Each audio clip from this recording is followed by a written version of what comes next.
أحلى وأطعم صينية بطاطس بالفراخ ممكن تاكليه. نقول بسم الله ونشوف الطريقة. معانا طاسة على النار، نضيف فيها شوية زيت، معلقة توم مفروم بالكزبرة والكمون، وقبل ما التوم ياخد لون نضيف عليه عصير كيلو طماطم. في الوقت ده هنكون مجهزين صينية حاطين فيها معلقة سمنة ورصين فيها فراخنا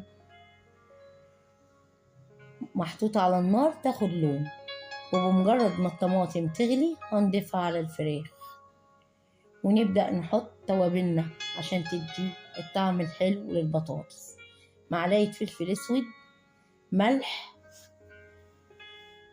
معلقة بابريكا، نص معلقة جنزبيل، ونص معلقة قرفة، ولو موجود عودين قرفة ناشفين نحطهم تدي طعم حلو أوي مع البطاطس.